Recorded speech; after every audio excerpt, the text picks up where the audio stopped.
에스더 말씀 7번째입니다. 오늘 말씀의 제목은 하만에게 무릎 꿇지 말라라는 제목으로 말씀을 전합니다. 오늘 말씀부터는 페르시아 땅에서 유대 민족을 말살하려는 이 하만이라는 사람이 본격적으로 그 계획을 추진하고 나아가는 말씀입니다. 지난 시간 말씀 기억하십니까? 여기 1절 말씀, 에스더 2장도 그리고 3장도 똑같이 그 후에로 시작합니다. 여기서 그 후에는 3장 7절 말씀 보시면 아하수에로 왕 12년 되던 해입니다. 따라서 이때는 에스더가 왕비가 된 지 5년 된 후를 말합니다.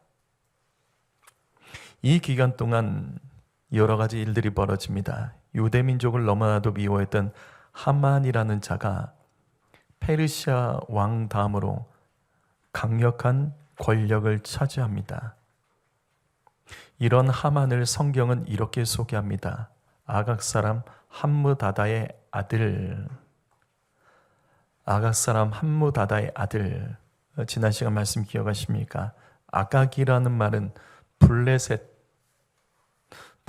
왕을 부르는 호칭입니다. 따라서 이 하만은 아말렉 족속의 왕족 출신으로 이해할 수가 있습니다. 이스라엘과 아말렉은 특별한 관계입니다. 어떤 관계냐면 출애굽기 17장 16절처럼 하나님께서 예언으로 말씀해 주십니다. 대대로 싸우리로다. 실제로 구약 성경 보면 아말렉과 이스라엘은 계속해서 싸웁니다. 그리고 이것이 어디까지 오냐면 이스라엘이 멸망하고 아말렉이 멸망했지만 그 후손들, 오늘 말씀에 아각 사람, 즉 아말렉 민족의 왕족 출신 하만과 모르드게, 에스더와 다툼이 벌어지게 됩니다. 그래서 모르드게가 나서 하만과 싸우는 말씀이 에스더 말씀입니다. 여러분, 우리는 오늘 말씀에서 첫 번째 하나님의 음성을 들어야 됩니다. 그 첫 번째는 교회는 싸울 수 있는 용사를 키워야 됩니다. 이 말씀은 제가 어제 새벽 기도 때 드렸던 말씀이기도 합니다. 민수기 1장 3절 말씀 보시면 이스라엘 중 20세 이상의 싸움에 나갈 만한 모든 자를 그 진영에서 계수하라. 그리고 이 말씀이 민수기 26장 2절에서도 반복됩니다. 20세 이상의 능히 전쟁에 나갈 만한 자를 계수하라. 구약 성경 민수기는 영어로 넘버스라고 기록되어 있습니다. 무슨 말이냐면 한자 그대로 민수, 백성의 숫자를 계수한 말씀, 그 기록한 말씀이 민수기입니다. 민수기는 출애굽한 이스라엘 백성들의 두 번의 인구조사가 기록되어 있습니다. 첫 번째 인구조사는 출애굽 2년 때, 그리고 두 번째 인구조사는 가나안 땅에 바로 들어가기 직전 출애굽 40년째 되던 해였습니다. 그런데 민수기의 인구조사는 출애굽한 모든 사람을 대상으로 하지 않습니다. 여기 말씀처럼 20세 이상 남자만 해당됩니다. 남자도 그냥 다 같은 남자 아닙니다. 전쟁에 나갈 만한 남자. 그들에 대해서 각 지파별로 조사한 말씀이 민수기입니다. 따라서 20세 미만의 모든 사람들은 이 계수에서 제외됩니다. 20세 이상 중에도 여자, 노인들, 몸이 약한 자, 병든 사람은 다 제외됐습니다. 따라서 이 말씀은 가나안 땅에 들어간다는 것의 의미를 우리에게 가르쳐 주죠. 가나안 땅에 들어간다는 것은 무엇일까? 당시 애굽에서 노예 생활하던 이스라엘 백성이 자유의 땅, 풍성한 땅, 가나안 땅으로 이사가는 것이 아닙니다. 이사가 아닙니다. 싸우러 가는 길입니다. 싸우기 위해서 가는 것이 가나안에 들어가는 겁니다. 그래서 가나안은 들어가는 것이 아니라 정복하는 겁니다. 하나님께서는 출애굽한 이스라엘 백성을 바로 가나안 땅으로 그래서 인도해 주시지 않습니다. 왜? 준비가 되지 않았어요. 어떤 준비? 싸울 준비요. 이건 전쟁의 기술만을 말하는 것이 아니에요. 하나님을 의지하는 전쟁, 모든 군대의 하나님, 만군의 하나님, 전쟁에 능하신 하나님, 모든 전쟁이 주님께 속해 있음을 믿고 그 하나님을 의지하는 것, 그거 훈련시켜서 가나안에 들어가기 위하여 40년의 시간이 걸린 겁니다. 근데 재미있는 것이 있죠. 왜 1차 인구 조사는 출애굽 1년이 아니죠? 왜 출애굽 2년일까요? 2차 인구 조사는 40년째 되는 해 출애굽해서 가나안에 들어가기 직전인데, 신기한 것은 1차 인구 조사가 출애굽 1년이 아닌 2년입니다. 2년인 이유가 뭐죠? 출애굽 2년인 이유가 뭐죠?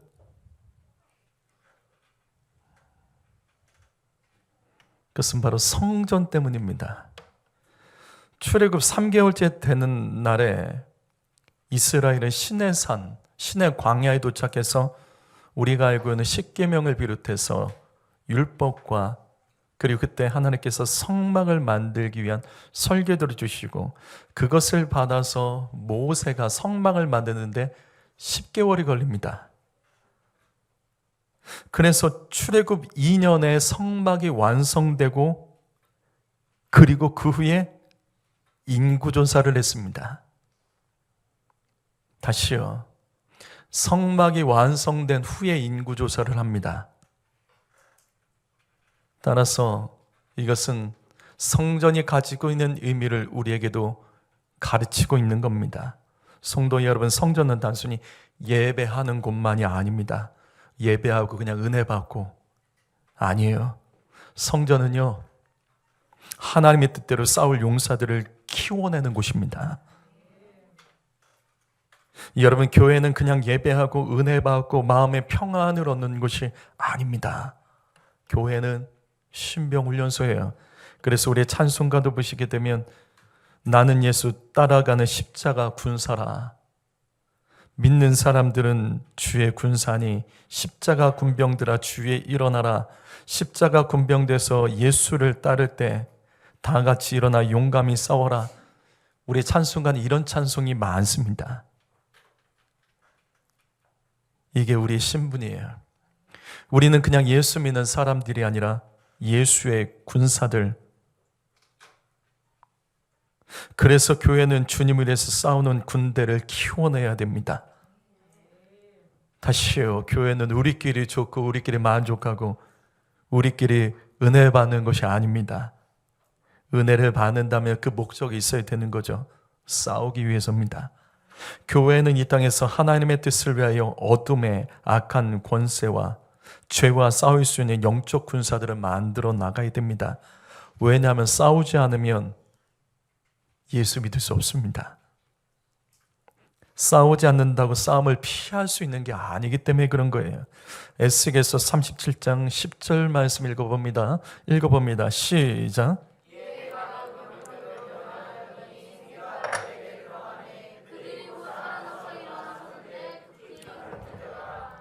여러분, 예배 힘있게 드리셔야 돼요. 우리는 군대입니다. 에스겔 37장에서 골짜기의 마른 뼈에 생기가 들어가나 살아나는 말씀, 우리 이 말씀 성령에 대한 말씀에서 배웠죠. 에스겔서를 아십니까? 에스겔서의 배경은 이스라엘이 바벨론에게 멸망당한 후에 그때 끌려갔던 에스겔 선지자가 그발 강가라는 이 바벨론 강가에서 날마다 하나님 앞에 엎드려 하나님, 내 나라 회복 좀 시켜주십시오. 이스라엘 다시 살려주십시오. 멸망한 나라 다시 일으켜주십시오. 그 기도하면서 그때 봤던 환상들을 기록한 말씀이 에스겔서입니다. 그때 하나님께서는 에스겔에게 마른 뼈의 환상을 통해서 이스라엘의 회복을 가르쳐 주십니다. 그런데 마른 뼈가 그냥 살아난 것이 아닙니다. 살아났다가 아닙니다. 하나님께서는 이스라엘 회복을 큰 군대로 회복시켜 주셨습니다. 군대로 회복시켜 주셨다고요. 그렇다면 왜 다시 회복된 이스라엘은 큰 군대로 살아나야 되는 것일까? 이게 핵심인 거죠. 군대로 살아나야 된 이유, 싸워야 하기 때문입니다. 무슨 말이냐면 이스라엘이 멸망한 이유는 싸우지 않았기 때문입니다. 죄와 싸우지 않았습니다. 불신앙과 싸우지 않았습니다. 우상과 싸우지 않고 악한 영과 싸우지 않았습니다. 그래서 이스라엘이 우상의 나라 아수르 바벨론에게 멸망당한 겁니다. 싸우지 않는다고 피해가는 것이 아니라고요. 내가 안 싸운다고 다른 사람들이 나를 피해가는 게 아니라고요.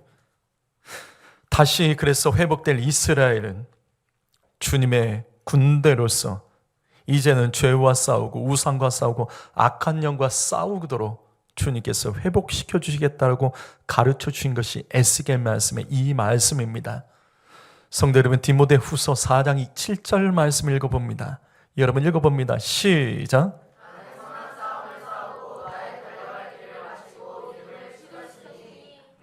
디모데후서, 성경에서 디모데후서는 항상 이렇게 생각하십시오. 바울의 마지막 말씀, 죽기 직전의 말씀이 디모데후서입니다. 바울이 로마에서 순교 직전에 기록한 마지막 말씀, 그래서 이 말씀에는 바울의 인생이 들어있고 바울의 유언이 들어있습니다. 바울은 자신의 인생, 이제 죽음을 앞둔 자신의 인생을 가리켜 두 가지로 말합니다. 나는 싸우고 달렸다. 예수 믿는 거 싸우고 달리는 겁니다. 이걸 정말로 놓치시면 안 돼요. 편하게 예수 믿는 게 없어요. 내가 편하게 예수 믿는 것을 마귀가 그냥 두지 않습니다. 여러분 이 말씀 자세히 보십시오. 믿음은 소유하는 것이 아닙니다. 지켜내는 겁니다. 내게 믿음 있는 분 계세요? 그다음 그 믿음이 있는 게 다가 아니라고요. 지켜내셔야 됩니다. 지켜내려면 어떻게 지켜야 되나? 바울이 말합니다. 나는 싸우고 달렸다. 믿음을 지키려면 싸워야 됩니다. 달려야 됩니다. 여러분 가정을 지키려면 어떻게 해야 되죠? 여러분 일터를 살리려면 어떻게 해야 되죠? 그냥 가만히 있으면 알아서 되는 것이 아니죠. 가정을 만들어 놓으면 가정이 유지가 되는 것이 아니고 내가 일터에서 일하면 일터가 알아서 잘 굴러가는 게 아니죠. 몸부림치셔야 되는 거예요. 싸워야 될 것은 싸워야 되는 것이고 부지런히 달려야 되는 겁니다. 내가 현재 예수를 믿고 있어도 죄와 싸우지 않으면 믿음을 지킬 수가 없습니다. 죄가 나를 피해 다니지 않는다고요. 우리 복음서에서 예수님께서 복음을 전하실 때 풍랑이 일어서 예수님 가는 길들을 막잖아요. 분명 바람이 하나님의 말씀 앞에 순종하는데 불구하고 풍랑이 왜 막을까? 예수님 길을 가시면 그 길을 바람이 알아서 다 피해 다녀야 되는 것 아닙니까? 그게 아니라고요. 우리가 예수를 믿고 하나님을 위해서 살아가도 그러면 인생이 알아서 열리는 것이 아니라 싸우면서 나가야 되는 겁니다. 내게 예수님이 구원자라는 믿음이 있어도 그 믿음을 가지고 있는 게 다가 아니라 이거를 지켜내야 되는 거예요. 구원받는 그날까지. 그러려면 적극적으로 달려야 될 때 달리시고 싸워야 될 것은 싸우시며 수고하고 애쓰셔야 됩니다. 여러분 예배 때 그냥 예배 드리면 은혜 받습니까? 그냥 막 기도하려고 하면 기도가 잘 되는 거예요? 오늘도 이 자리에서 우리가 찬양할 때 입술이 안 열리는 분 계시죠? 그럼 어떻게 되냐고요? 마음이 열릴 때까지 기다려야 되는 겁니까? 내 마음에서 우러나오는 찬양이 나올 때까지 기다려야 되는 거냐고요? 아니에요. 애쓰셔야 되는 거예요. 애쓰시며 나가며 내 감정과 싸우셔야 되고 달리면서 나가야 되는 겁니다. 그렇지 않으면 믿음은 지킬 수가 없는 거예요. 성도 여러분, 예수 믿는 것은 평화롭고 아주 엘레강스하여 우아하고 고상하고 세련된 것은 없어요. 그런 것은 없습니다. 마귀는 절대로 가만히 지켜보지 않습니다. 디모데서 3장 12절 말씀. 무릇 그리스도 예수 안에서 경건하게 살고자 하는 자는 박해가 있습니다. 세상이 싫어한다고요. 마귀가 가만히 두지 않습니다. 요한일서 3장 13절 말씀, 형제들아 세상이 너희를 미워하여도 이상하게 여기지 말라. 그거 당연하다는 겁니다. 예수 믿기 편한 시대는 없었어요. 전도하기 편한 시대는 없는 겁니다. 예배드리기 편한 날은 없는 겁니다. 그것은 우리가 싸우고 달리면서 만들어 가야 되는 영역이에요. 우리가 경건하게 예수 믿을수록 세상에서 고난과 밖에 미움을 받게 되는 것을 당연하게 여기셔야 됩니다. 왜냐하면 마귀는 우리가 예수를 온전히 믿는 것을 가만히 두겠냐고요. 천국 가도록 가만히 두겠냐고요. 그래서 천국 가는 길은 절대로 쉽지 않다는 거예요. 그래서 천국 가는 길은 좁은 문인 겁니다. 예수 믿으면 알아서 천국 가겠지. 정말 그런 것 있다면 저에게 좀 가르쳐 주십시오. 그런 건 없습니다. 목사가 여기서 알아서 설교하면 성도들이 다 은혜 받고, 세상에서 목회자가 교회 세우면 교회가 다 부흥하고, 그런 것 없습니다. 그 영역에도 싸워야 될 것이 있고 수고하며 애쓰며 달려야 될 영역들이 있는 거예요. 편하게 알아서 되는 건 하나도 없습니다. 가정도 우리의 인생도 애들이 학교 가면 알아서 공부 잘 되냐고요. 애들이 학교 가면 공부를 잘합니까? 알아서? 아닌 거예요. 싸워야 될 건 싸워야 되는 거예요. 잠을 싸우고 게을러지는 것을 싸우고 더 하려고 달리고 다 똑같습니다. 성도 여러분, 세상에서 예수 믿는 거 절대 쉽지 않아요. 예수 쉽게 믿는 법을 가르쳐주는 사람들이 있다면 그 사람 떠나세요. 그런 거 없어요. 겪어야 될 거 겪어야 되고 싸워야 될 거 싸워야 됩니다. 엎드려야 될 만큼 엎드리고 나아가면 순종해야 되는 겁니다. 그렇게 예수를 믿고 예배하기 위해서 고난당하고 박해받으며 예수 믿지 않는 자들에게 미움당하는 것은 이상한 일이 아닙니다. 그건 당연한 일입니다. 그래서 누가복음 12장 51절 말씀 읽어보시죠. 읽어봅니다. 시작.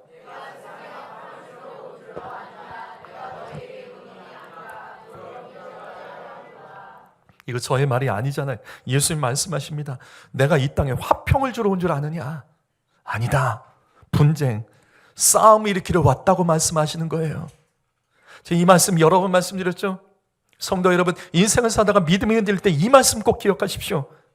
그럼 이 말씀이 구체적으로 무엇이냐? 예수님은 이 말씀을 이해시키기 위해서 이 다음에 하신 말씀이 뭐냐면 가정을 예로 드세요. 가정을 예로 들고 이렇게 말씀하십니다. 가정에 식구가 5명 있는데 나 때문에 분쟁이 일어난다는 거예요. 둘이 셋이 아니면 셋이 둘이, 아버지와 아들이, 아들과 아버지가, 어머니와 딸이, 딸과 어머니와, 시어머니와 며느리가, 며느리와 시어머니가 분쟁이 일어난다는 겁니다. 분쟁이 왜 일어나죠? 분쟁이 왜 일어나죠? 잘 보세요. 우리가 예수 믿으면 가정이 화평이 온다라고 생각되는데 맞아요. 그거 맞는 겁니다. 그런데 왜 나눠지냐고요? 가정이 화평이 이루어지려면 모든 가족이 이 말씀처럼 이 안에 있는 이 5명의 가족이 모두 같은 마음으로 예수 믿고 하나 되면 그 가정에는 예수님 때문에 화평이 옵니다. 근데 그 가정에 믿는 자와 믿지 않는 자, 분명히 믿는 자와 적당히 믿는 자, 이 사람들이 섞여 있으면 싸움이 벌어진다는 거예요. 예수님이 그것을 당연히 여기라고 말씀하시는 거예요. 그 가정이 믿음으로 하나가 될 때까지, 이 말씀처럼 5명이 하나가 될 때까지 그 가정에는 샬롬이 없습니다. 분쟁이 일어납니다. 그럼 우리는 어떻게 하죠? 이럴 때 많은 가정들이 이 분쟁이 일어날 때 우리는 적당한 타협을 하죠. 어떤 가정은 예배를 덜 드린다든지,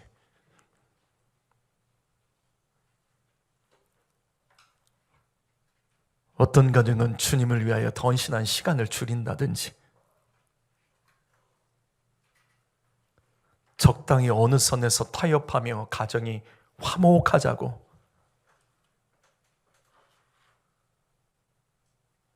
그렇게 해서 가는 거예요. 그러면 그 가정은, 그 분쟁이 잠깐은 평화로운 것 같은데 그 문제는 또 나옵니다. 온 가족이 믿음으로 하나가 될 때까지 주님은 분명히 화평케 하게 오셨지만 주님으로 인하여 분쟁이 일어나는 것, 그는 어쩔 수 없이 당연한 것을 여기라는 말씀이에요. 이 땅도 똑같습니다. 이 세상이 예수의 복음으로 하나 될 때까지 교회는 세상 속의 분쟁 속에 살아갈 겁니다. 세상은 우리를 계속 미워해요. 그럼 주님이 말씀하신 그대로예요. 바로 이겁니다. 잠깐의 평화를 위해서 여러분, 예배 믿음 타협하면 안 됩니다. 다른 방법이 없다고요. 온 가족이 하나 될 때까지 그 분쟁은 떠나지 않아요. 그래서 교회는 싸울 수 있는 용사를 키워내야 됩니다.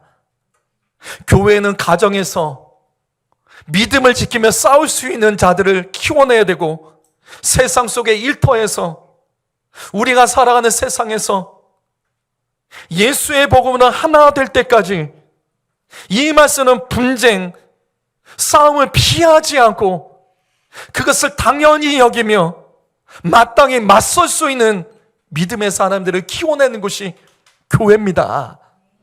성도 여러분, 가정 안에서 예수 믿는 것 때문에 지금 이 말씀처럼 분쟁이 있으십니까? 분쟁이 있으면 분명히 어떤 이유가 있을 거예요. 믿음으로 하나가 되지 못했기 때문에 그런 거예요. 그런 분쟁이 없으려면 어떻게 해야 될까? 다시요, 적당하게 타협하고 예배 덜 드리고 그냥 우리가 믿는 그 신앙에서 조금 타협하고 제사 드리면 절하고 그래요. 그러면 잠깐은 평화로울 수 있어요. 근데 그게 해결이 되지 않습니다. 그래도 기도하고, 그래도 마땅히 하나님 앞에 더 엎드리고, 하나님 앞에 더 드려야 될 것을 더 드리며, 온 가족이 믿음으로 하나 될 때까지 그곳에서 싸우고 달리지 않으시면 진정한 샬롬은 없어요. 다시 반복합니다. 내가 세상에 화평을 주러 온 줄 아느냐? 아니다. 도리어 분쟁하게 하렵니다. 예수님이 오심으로 분쟁이 지금도 일어나고 있잖아요. 우리의 믿음의 가정 안에서도, 여러분의 가정 안에서도 믿음이 있는 자와 믿음이 덜 있는 자 사이에 그 분쟁이 일어나서 그 문제가 해결되지 않아 계속해서 갈등이 있잖아요. 다시요, 진정한 샬롬은 온전히 이길 때까지는 없습니다. 피할 수 없어요. 싸워야 됩니다. 그냥 막 싸우라는 것이 아니라 주님 주신 말씀으로 지혜롭게 영적 싸움을 하셔야 됩니다. 그래서 요한복음 16장 33절 말씀 읽어보시죠. 읽어봅니다. 시작.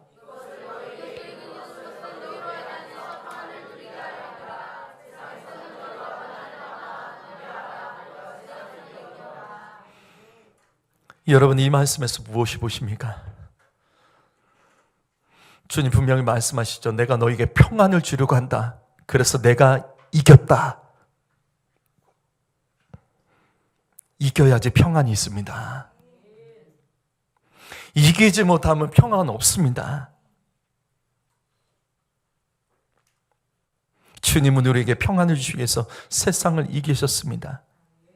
이기지 못하면 평안이 없기 때문이에요. 성도 여러분, 이기셔야 돼요. 그냥 끌려가시면 안 돼요. 이 정도로 계속해서 가시면 안 되는 거예요.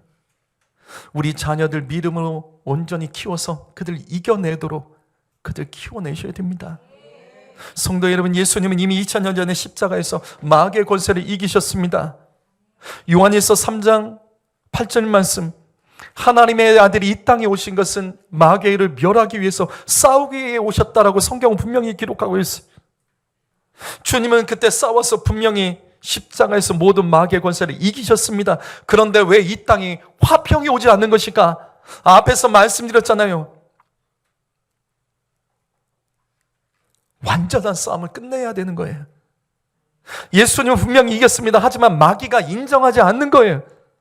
계속해서 싸움을 걸어옵니다. 성도 여러분, 분명 예수님이 이기셨지만 마귀가 패한 것을 인정하지 않고 칼을 들고 달려드는데, 이미 이겼다며 가만히 있으면 어떡하십니까? 이미 이겼어도 적들이 인정하지 않으면 싸워야 되는 거예요.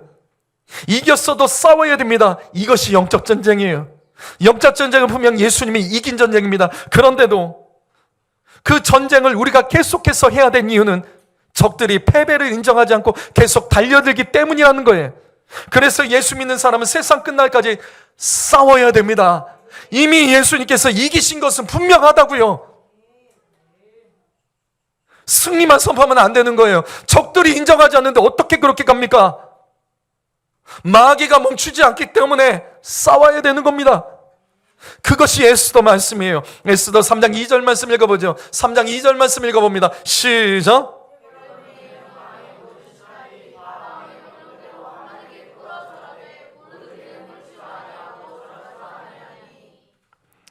이 아말렉 사람 하만이라는 사람이 자신의 재정적인 능력을 가지고 헌신하여 페르시아의 왕 같은 권세를 갖게 됩니다. 이 말씀 보십시오. 이 말씀은 굉장히 이례적인 말씀입니다. 왕이 직접 나서서 하만의 편을 들어주는데 어느 정도로 편을 들어주냐면 모든 신하들에게 너희 하만 앞에 꿇어져라라 해요. 꿇어져라라. 여러분, 신하가 자신보다 높은 신하에게 고개 숙이고 허리를 굽혀 인사하는 것은 당연한 겁니다. 그런데 신하가 자신보다 높은 신하 만났을 때마다 꿇어져라는 경우는 없습니다. 그건 왕에게만 하는 거예요. 그만큼 하만은 왕의 마음을 얻어서 페르시아의 모든 신하들이 마치 자신을 왕처럼 대하도록 만들어버렸습니다. 하지만 당시 대궐 문지기였던 모르드게는 무릎을 꿇지 않고 절을 하지 않았다라고 성경은 분명히 나눠서 말하죠. 꿇지 않았다, 절하지 않았다. 꿇지 않아도 절은 할 수 있었죠. 허리 숙여서 절은 할 수 있죠. 근데 아니에요. 모르드게는 하만에 대해서는 이상하게도 꿇지도 않았고 절도 하지 않았습니다. 하만은 아말렉 사람입니다. 모르드게는 이스라엘 백성입니다. 아말렉과 이스라엘은 하나님께서 예언하신 대로 영원토록 대대로 대적하며 싸워야 합니다.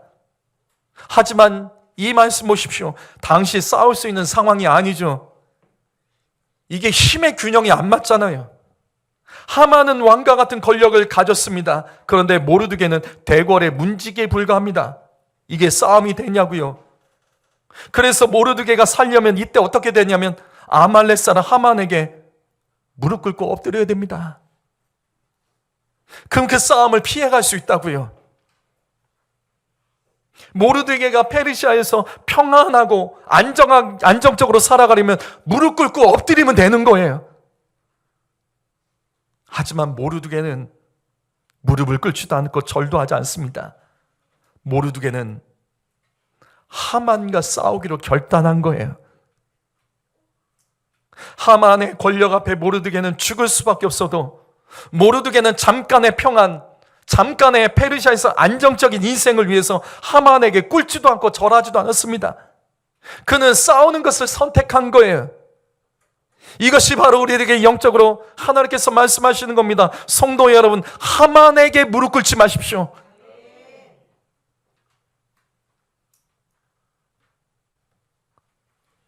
여러분의 인생의 하만은 무엇입니까?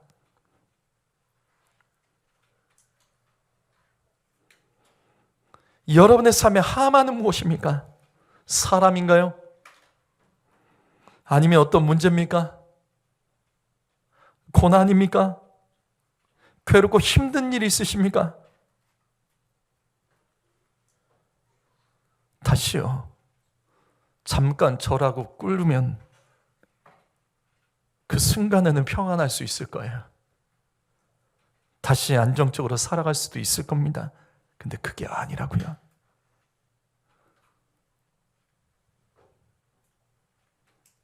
여러분의 인생 하마는 무엇입니까? 싸워야 될 세상이지만 무릎 꿇고 엎드리고 있는 것은 무엇입니까? 성도 여러분, 잘 들으십시오. 오직 하나님 앞에만 무릎 꿇으셔야 됩니다.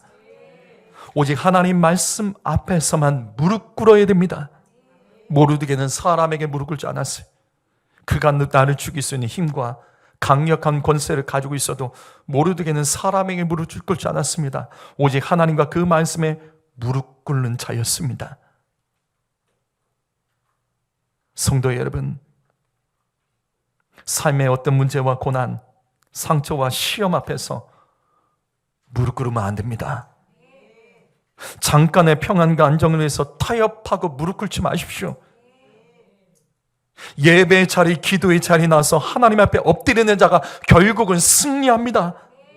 어떤 문제와 고난이 있으면 그 앞에 두려워 떨며 엎드리지 마십시오. 그 문제와 고난 때문에 하나님 앞에 차라리 나와서 납작 엎드리는 자가 이기는 자입니다. 예수님께서는 화평을 주기 위해 오신 것이 아닙니다. 분쟁을 일으키기 위해서 오셨다고 말씀하셨죠. 문제와 고난 앞에서 협상하고 타협하고 평안을 얻으려고 하면 안 됩니다. 빌립보서 4장 13절 말씀, 내게 능력 주시는 자 안에서 내가 할 수 있는 겁니다.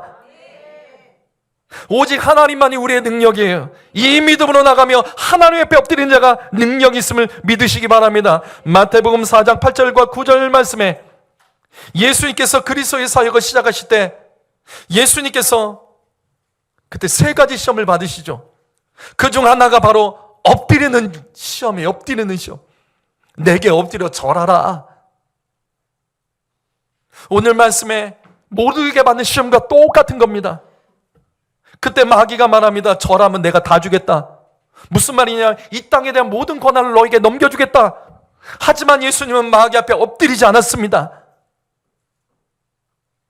마귀 앞에 만약 엎드렸다면 그때 예수님은 조금 더 이 땅에서 편하게 사역하실 수 있었겠죠. 그러나 이때 예수님은 마귀에게 엎드린 대신 하나님 앞에 엎드리며 마귀와 싸웠습니다. 그래서 마태복음 이어지는 4장 10절과 11절 말씀 보면 사단아 물러가라. 사단을 대적하며 싸울 때 사단이 떠나갔고, 그리고 주님 말씀하십니다. 너는 하나님께 경배하라. 우리가 이 땅에서 엎드려야 될 것은 하나님밖에 없다는 것을 예수님은 선포하시며 우리에게 가르쳐 주시는 거예요. 이 땅에서 우리가 어떤 시험을 당할 때 세상이 우리에게 무엇을 주겠다, 무엇을 주겠다, 무엇을 주겠다, 다 주겠다, 다 들어주겠다, 그렇게 말해도 세상 앞에 엎드리는 것이 아니라 하나님 앞에만 엎드리는 자, 하나님 앞 경계하는 자가 결국은 승리한다는 것을 예수님은 우리에게 가르쳐 주신 거예요. 다시요, 여러분, 잠깐의 평안과 안정을 위해서 마귀와 손잡으면 안 됩니다. 그런 유혹이 있을 때가 있어요. 너무 강력할 때가 있어요. 너무 힘들어서 잠깐 시간을 벌기 위해, 잠깐의 여유를 얻기 위해, 잠깐의 힘을 얻기 위해서 우리는 타협할 때가 있다고요. 그래서 예배를 쉬고 기도를 쉬고 주신 사명을 쉬어가며 힘을 얻으며 힘을 얻는다고 하는데 그런 힘은 없어요. 그렇게 되는 게 아니에요. 그렇게 주님과 멀어지면 영영 멀어질 수 있다고요. 그때 내가 기도하지 못한 것 때문에, 내가 심지 않고 내가 예배하지 않은 것 때문에 그때 놓치는 것과 내가 그때 들어야 될 말씀을 듣지 않아서 그때 빼앗기는 것들이 얼마나 많은데 우리가 몰라서 그러는 거예요. 사랑하는 성도 여러분, 다시 반복합니다. 나의 하마는 무엇입니까? 나의 하마는 사람입니까? 아니면 어떤 문제입니까? 고난입니까? 하나님께서는 이 땅에 모르드게를 찾고 계십니다. 이 땅에서 왕이 엎드리라고 해도 만왕의 왕 대신 예수님께만 순종하며 예수님 향하여 엎드리는 자를 주님을 찾고 계십니다. 이 말씀 절대 놓치지 마십시오. 오늘 하나님께서는 나를 살리기 위해서, 내 가정을 살리기 위해서, 내 자녀를 살리기 위해서, 내 일터를 살리기 위해서 주님 말씀하시는 거예요. 하만에게 무릎 꿇지 말라. 하나님께만 무릎 꿇는 자가 이깁니다. 하나님 가까이 있는 자가 반드시 이깁니다. 이 말씀 기억하며 여러분, 올 한 해 내가 하만에게 무릎 꿇었던 것은 어떤 지점이 있었는지 그 부분을 정말로 회개하며 다시 이제는 내가 하나님만을 붙잡고 하나님 앞에만 엎드리는 인생으로 살아가길 결단하며 우리 믿음으로 살아갈 때 하나님께서는 에스더서 말씀에 기록된 하만이 몰락하고 모르드게와 에스더가 승리했던 것을 우리에게도 똑같이 허락하여 주실 줄 믿습니다. 기도하겠습니다.